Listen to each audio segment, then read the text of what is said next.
आप बच्चे की नजरों में बेचारे बने रहते हैं। सुबह से शाम तक बच्चा आपकी छवि देखता है कि आप एक कमजोर स्त्री हैं, आप एक कमजोर पुरुष हैं। आप अपने ही पति से, अपने ही पत्नी से आप लड़ लेते हैं, झगड़ लेते हैं, और ऊपर से आप कहते हैं कि माँ बाप भगवान होते हैं। ये बात बच्चा मानेगा क्या? अगर माँ बाप भगवान है तो ये भगवान आपस में कुत्ते बिल्ली का खेल क्यों खेल रहे हैं? परमात्मा के विषय में हम कहते हैं कि वो सभी का पिता है, सभी का माँ बाप है।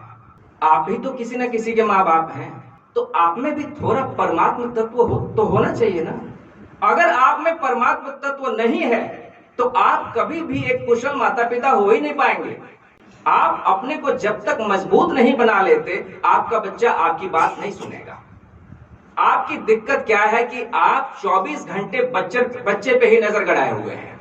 बच्चे को सुधार देना है, बच्चे को ठीक कर देना है, बच्चे को सही रास्ते पे लाना है, और आप हर दिन कमजोर हुए चले जा रहे हैं।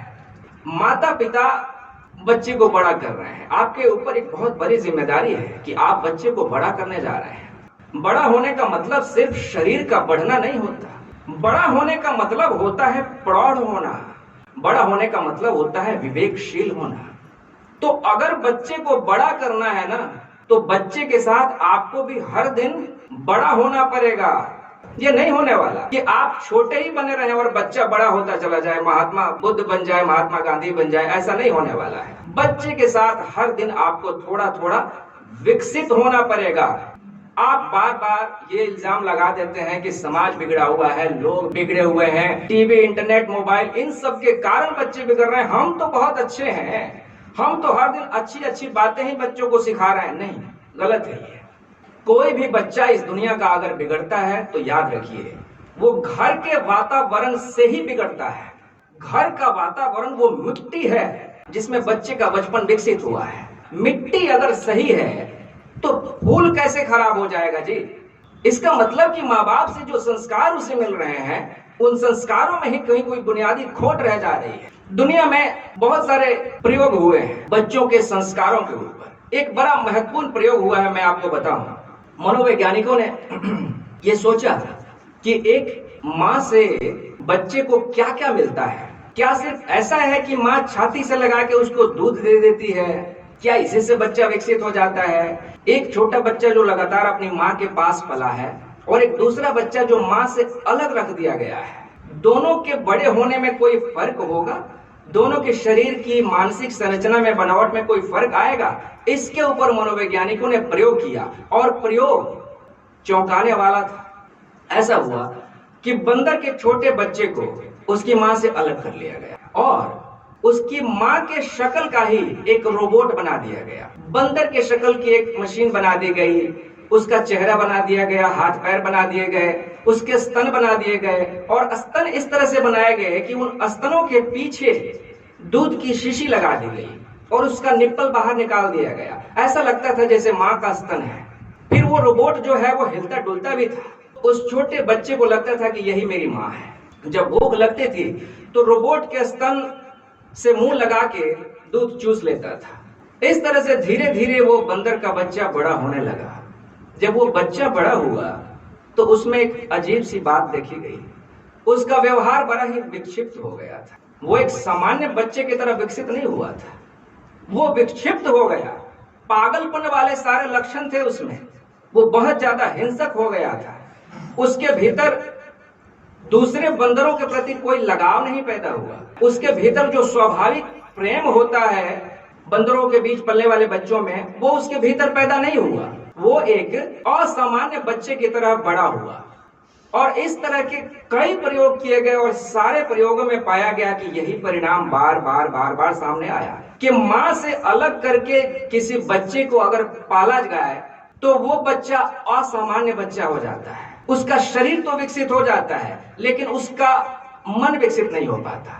मनोवैज्ञानिकों ने यह निष्कर्ष निकाला कि इसको शारीरिक पोषण तो मिल गया लेकिन भावनात्मक पोषण नहीं मिला। इसकी भावनाएं अधूरी रह गई हैं। माँ जब छाती से लगाती है तो सिर्फ दूध ही थोड़े देती है, दूध के साथ साथ प्रेम भी तो बहाती है उसमें। जब हाथ से वो थपकी देती है तो वो सिर्फ हाथ की थपकी नहीं होती, बच्चे के लिए एक आश्वासन होता है कि मैं सुरक्षित हूं। बच्चा जब भी माँ की छाती से अपना मुंह लगाता है या कंधे पे जब वो रख लेती है, तो आपको पता है मनोवैज्ञानिक कहते हैं बच्चा जब रो रहा होता है और आप उसको छाती से लगा लेते हैं और ऊपर से थपकी देने लगते हैं, तो बच्चा धीरे धीरे सो जाता है, धीरे धीरे वो शांत हो जाता है। शांत हो जाने के पीछे कारण है कि उसे आश्वासन होता है कि मैं अब सुरक्षित हो गया। बच्चा जब माँ के कोख में रहा 9 महीने, तो वहां निरंतर उसे माँ के हृदय की धड़कन सुनाई देती थी, धक धक धक धक। इसमें एक लयबद्धता थी, एक रिदम था, है ना। तो बच्चा जब माँ के गर्भ से बाहर आ गया है, बाहर आके वो अपने को असुरक्षित पाता है, इसलिए वो रोता है, इसलिए वो घबराता है, क्योंकि माँ के शरीर के भीतर जब वो था तो वहां घबराने वाली कोई बात नहीं थी, वहां चिंता करने वाली कोई बात नहीं थी। भूख की पूर्ति हो जाती थी, प्यास की पूर्ति हो जाती थी, सुरक्षा थी, कोई चिंता की बात ही नहीं थी। लेकिन जैसे ही माँ के शरीर से वो अलग हो गया है, अनेक कारण है अब उसके पास चिंतित हो जाने के। तो बच्चा जब भी चिंतित होने लगता है, रोने लगता है, और उसे उठा के छाती से लगा लिया जाता है। छाती से लगा के जब उसके ऊपर आप थपकी देने लगते हैं, उस थपकी को वो ये समझ लेता है कि मैं वापस उसी जगह पहुंच गया, माँ के गर्भ में। थपकी को वो माँ के हृदय की धड़कन समझ लेता है। तो माँ के हृदय की वो धड़कन उसके अचेतन मन में इतनी गहरी बैठी है कि थपकी से वो धीरे धीरे निश्चिंत होने लगता है और समझता है कि मैं वापस अपने घर में पहुंच गया। निश्चिंत होकर वो धीरे धीरे शांत हो जाता है और सोने लग जाता है ना। तो माँ के साथ रह के, माँ की संगति में बच्चे के भीतर एक निश्चिंतता आती है, बच्चे का स्वाभाविक विकास होता है। ना सिर्फ शरीर विकसित होता है उसका, बल्कि उसका मन भी विकसित होता है, उसकी आत्मा भी विकसित होती है। अनाथ बच्चों में एक चीज पाई जाती है, आप ध्यान से सुन लीजिएगा। दुनिया में जितने अनाथालय हैं, जहां अनाथ बच्चे रखे गए हों, कभी आप जाके देखिएगा। अनाथ बच्चे जब भी किसी अजनबी को देखते हैं ना, तो जैसे भूखे बच्चे भोजन को देख के दौड़ते हैं, वैसे ही अनाथ बच्चे अजनबियों को देख के दौड़ते हैं उनकी तरफ, जाके उनसे लिपट जाते हैं। वो चाहते हैं कि कोई अजनबी मुझे गोद में उठा ले, मुझे प्रेम करे। भूखे बच्चे जैसे झपट लेना चाहते हो भोजन को, ठीक उसी तरह से वो अनाथ बच्चे जब किसी अजनबी को देखते हैं तो जाके उसके साथ लिपट जाना चाहते हैं। ये दुनिया में सारे अनाथ बच्चों में देखा गया है। कारण क्या है? अनाथ बच्चों को भोजन दिया गया है, कपड़ा दिया गया है, सारी जरूरत पूरी कर दी गई है, लेकिन एक जरूरत पूरी नहीं हुई है। वो जो स्नेह मिलना था मां से, जिस स्नेह के मिलने के कारण आत्मा पुष्पित होती है, आत्मा पोषित होती है, वो स्नेह उस बच्चे को नहीं मिला है। उस स्नेह का भूखा है वो, उसकी आत्मा अधूरी रह गई है, उसकी आत्मा विकसित नहीं हो पाई है, उसके लिए वो छटपटा रहा है। इसलिए वो जब भी किसी अजनबी को देखता है तो जाके लिपट जाना चाहता है, अपने आप को पूरा कर लेना चाहता है, अपने आप को भर लेना चाहता है। तो मैं आपसे कहूं कि आज एक माँ का दायित्व जितना बड़ा है, उतना बड़ा माँ का दायित्व तो पहले कभी नहीं हुआ करता था। आज बच्चे को बाहर से प्रभावित करने वाले, बल्कि दुष्प्रभावित करने वाले जितने कारण मौजूद हैं, इतने कारण पहले कभी नहीं हुआ करते थे। माँ बच्चे को पैदा करके निश्चिंत हो जाती थी, उसको पालने वाले दूसरे होते थे, अड़ोस पड़ोस के लोग, गांव के लोग सभी मिलकर पालते थे बच्चे को। बच्चा किसी एक की जिम्मेदारी नहीं होता था, पूरा गांव उसका घर होता था। इस तरह से वो बच्चा कब कैसे पल जाता था, माँ को ध्यान भी नहीं रहता था। शायद यही कारण था कि उस समय लोग 8, 10, 15 की संख्या में बच्चे भी पैदा कर लेते थे, क्योंकि बड़ी निश्चितता के साथ बच्चे पल जाते थे। आज स्थिति वैसी नहीं है। आज एक बच्चे को अगर आपको पालना हो ना, तो आप ये समझ लीजिए कि आपके लिए ये दुनिया की सबसे बड़ी जिम्मेदारी है, सबसे बड़ी। अगर आपने एक भी बच्चा पैदा कर दिया तो मैं आपसे कहता हूं कि आपने समझ लीजिए कि पहाड़ अपने सिर पे उठाने वाला काम ले लिया है। अब आपको दुनिया का कोई भी काम नहीं सोचना चाहिए। अगर आप ये सोच रहे हैं कि बच्चा पैदा कर दिया तो अपने लिए थोड़ा मौज मस्ती का समय भी निकाल लूं, थोड़ा इधर भी घूम लूं, थोड़ा उधर भी घूम लूं, थोड़ा पार्टी भी कर लूं, नहीं जी। आज वातावरण बिल्कुल ही बदला हुआ है। आपको अपना सब कुछ दे देना होगा उस बच्चे के लिए। आपको अपना मन, प्राण, आत्मा, सारा समय जो भी है आपके पास, वो सब अगर आप नहीं दे देंगे तो वो बच्चा अविकसित रह जाएगा, अधूरा रह जाएगा। क्योंकि जिस तरह से बाहरी शक्तियां आज बच्चों को प्रभावित कर रही हैं, आपको बहुत शक्तिशाली बनना होगा। ठीक है कि बाहर अंधेरा छाया हुआ है, लेकिन इस बाहर के अंधेरे में, इस घनघोर अंधेरे में आपको कम से कम एक दिए की रोशनी बननी होगी। बच्चा अगर देखेगा कि चारों तरफ झूठ का वातावरण है, जिसे देखो वो नीचता कर रहा है, और ऐसे में वो देखता है अपने माता को, अपने पिता को, कि मेरे माता पिता कितने शांत व्यक्ति हैं, कितने भले व्यक्ति हैं, कि कभी आपस में नहीं झगड़ते। पड़ोस वाले अंकल आंटी तो रोज झगड़ते रहते हैं, मेरे माता पिता तो कभी नहीं झगड़ते। तो ये बात उसे अनोखी लगेगी, ये बात उसे अनोखी लगेगी कि मेरे माता पिता चीखते चिल्लाते नहीं है कभी, मेरे माता पिता बड़े भले लोग हैं, उजाले की तरह हैं। तो बच्चे का आकर्षण बढ़ेगा आपके प्रति, बच्चा आपकी तरफ देखना शुरू करेगा। बच्चे के सामने आप दोहरा चरित्र अगर प्रस्तुत करेंगे तो बच्चा कभी आपकी बात नहीं मानेगा। दोहरे चरित्र का मतलब होता है कि आप बच्चे के लिए कुछ और चाहते हैं, लेकिन आप कोई और जिंदगी जी रहे हैं। आप चाहते हैं कि बच्चा गाली ना बके, लेकिन आप खुद गाली बकते हैं। आप चाहते हैं कि बच्चा गलत भाषा का प्रयोग ना करे, लेकिन आप क्रोध में आके उतावले होकर खुद गलत भाषा का प्रयोग करने लगते हैं। तो आपको क्या लगता है, बच्चा आपकी बात मानेगा? कभी नहीं। बच्चा आपकी बातों से थोड़े सीखता है, बच्चा आपके आचरण से सीखता है। जो आपको करता हुआ देखता है ना सुबह से शाम तक, उससे वो सीखता है जी। भारत में एक महान ऋषि हुए, उनका नाम था सत्यकाम जाबाली। उनका ओरिजिनल नाम, असली नाम तो जाबाली था। ये जाबाली नाम उनको पड़ा था उनकी माँ से। उनकी माँ का नाम था जाबाल, तो जाबाल से उनका नाम हो गया जाबाली। अब ऐसा हुआ कि जाबाल एक वेश्या थी, बेटा पैदा हो गया, और ये बेटा जब धीरे धीरे बड़ा हुआ तो उसके भीतर न जाने कहां से आध्यात्मिक प्यास आ गई थी, सत्य की प्यास आ गई थी। वो ब्रह्म को जानना चाहता था, वो ईश्वर को जानना चाहता था। तो उसने कहा अपनी माँ से कि हमारे समय के जो सबसे प्रसिद्ध ऋषि हैं, उस समय एक प्रसिद्ध ऋषि थे जो गुरु थे उस समय के सबसे, उसने माँ से कहा जब वो 18 साल का हो गया कि मैं जाना चाहता हूँ, मैं सत्य की खोज के लिए जाना चाहता हूँ, और मैं उन्हीं गुरु के पास जाना चाहता हूँ, तो तुम्हारा क्या सुझाव है? तो माँ ने कहा कि इसमें सुझाव की क्या बात है, सत्य की खोज के लिए तुम जाना चाहते हो, इससे सुंदर बात और क्या हो सकती है, तुम जाओ। बच्चे ने अब एक कठिन प्रश्न पूछा माँ से। माँ से पूछा कि अब एक बात और बता दो, गुरु पूछेंगे मेरे पिता का नाम तो मैं क्या कहूंगा? माँ ने कहा कि सत्य की खोज के लिए जा रहे हो तो सत्य ही बोल देना, कह देना कि मुझे नहीं पता मेरे पिता का नाम, मेरी माँ एक वेश्या थी, मुझे नहीं पता अपने पिता का नाम, बस माँ का नाम पता है, तुम सत्य बोल देना बस। वो बेटा बड़े हिम्मत के साथ, माँ से जो हिम्मत मिली सत्य की खोज में, उस हिम्मत के साथ वो गया उस गुरु के पास, और गुरु ने पूछा भी पिता का नाम, तो उस युवक ने बेधड़क होके जो कुछ माँ से सुना था, जैसे सुना था वैसे ही कह दिया गुरु से। वो गुरु तो इतने प्रभावित हुए, उन्होंने कहा कि तुमसे ज्यादा योग्य शिष्य तो मैंने आज तक नहीं पाया। सत्य की खोज में जो निकला है वो निष्कपट होकर अपने जीवन के सत्य को इस तरह से स्वीकार कर लेता है।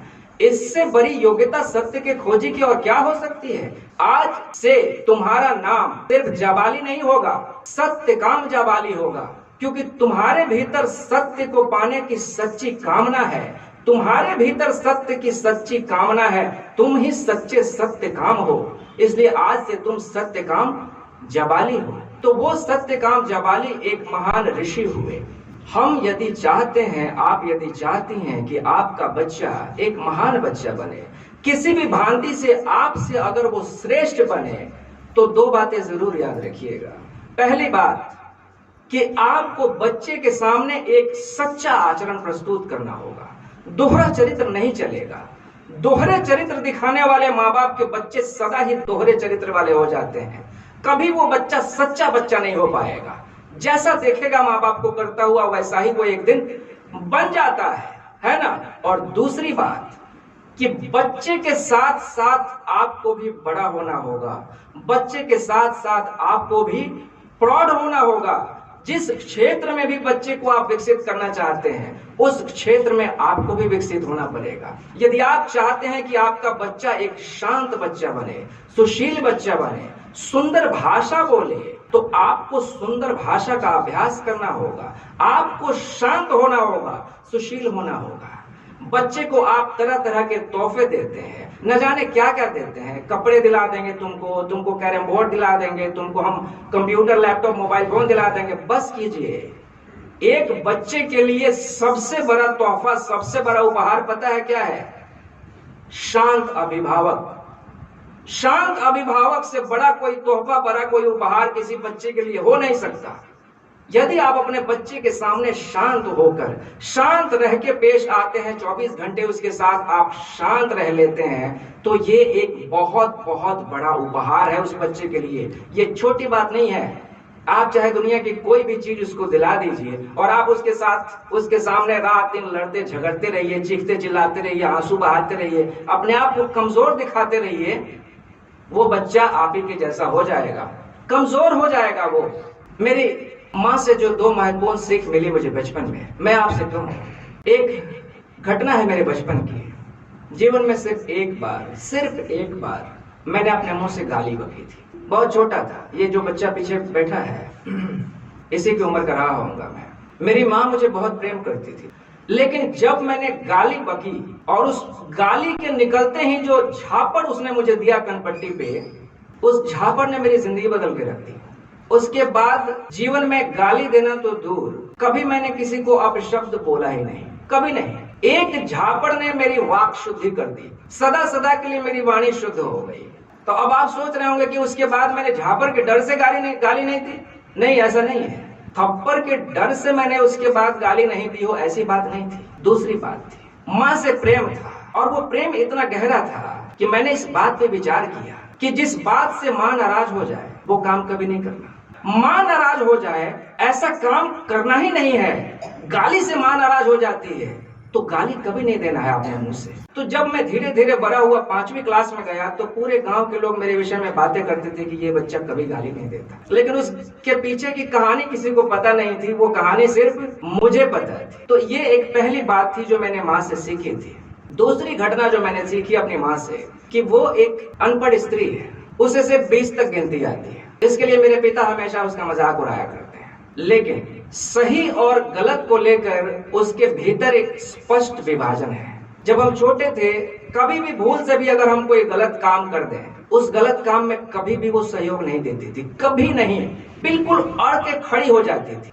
अगर भोजन हमारे सामने आया और किसी तरह से हम नाक मुंह सिकोड़ने लगे, नकियाने लगे कि नहीं खाएंगे, वो थाली तुरंत हमारे सामने से हटा लेती थी। पता क्या कहती थी? वो कहती थी, मुझे आज भी याद है, कि भूख लगी तो माटी फेंको, और एक कह के थाली हटा लेती थी सामने से। कोई मान मनोबल नहीं। सीधी सादी बात है कि इस दुनिया में लाखों करोड़ों बच्चे हैं जिनको भोजन नहीं मिल रहा है। तुम्हारे सामने बना बनाया भोजन हम दे रहे हैं और उसके बाद भी तुम नखरे दिखा रहे हो। भोजन का अपमान बर्दाश्त नहीं किया जा सकता, ऐसा समझ के वो भोजन को हटा लेती थी। और मुझे याद है कि जब भूख लगती थी, एक बार मैंने जिद की कि नहीं खाऊंगा, उसके बाद उसने थाली हटा ली और ले जाके घर में उसको ढक के रख दिया, फिर अपने काम में लग गई। मैं भी थोड़ा स्वाभिमानी था, मैंने कहा कि मैं भी नहीं खाऊंगा, लेकिन धीरे धीरे भूख लगने लगी। 2 घंटे के बाद मैं चुपके से गया उस घर में और मैंने देखा खाना रखा हुआ है, तो जल्दी से उसको उघाड़ा और थाली साफ कर गया। तो ये एक लक्षण थे उसके, एक मजबूत स्त्री के लक्षण। कभी भी मैंने अपनी माँ को मेरे सामने रोता हुआ नहीं देखा है। हाँ, अगर कोई मर गया है, किसी के मरने पे ही वो रोई है हमेशा। एक बार, सिर्फ एक बार जीवन में मेरे पिता ने मेरी माँ के ऊपर हाथ उठाया था। मैं बहुत छोटा था, तो वो नाराज होकर चली गई थी मायके। हफ्ते भर बाद मेरे पिता खुद गए और मना के उसको लेके आए, लेकिन मैंने उसको रोता हुआ नहीं देखा। उसके कहने का मतलब ये कि वो अपना स्वाभिमान प्रदर्शित करती थी। सही और गलत को लेके जो स्पष्ट विभाजन था, वो स्पष्ट विभाजन बड़ा साफ साफ दिखता था उसके भीतर। तो ये 2 संस्कार जो है मेरी माँ से मेरे भीतर गए और वो बहुत बहुत गहरे बैठे हुए हैं। एक वाक शुद्धि, शुद्ध बोलना, सही बोलना, गलत नहीं बोलना, माँ से मिला है। दूसरी बात, सही और गलत का स्पष्ट विभाजन। जब मैं छोटा बच्चा था, 5-6 साल का, तब मेरे साथ जो बच्चे थे वो संगत बहुत गलत संगत थी।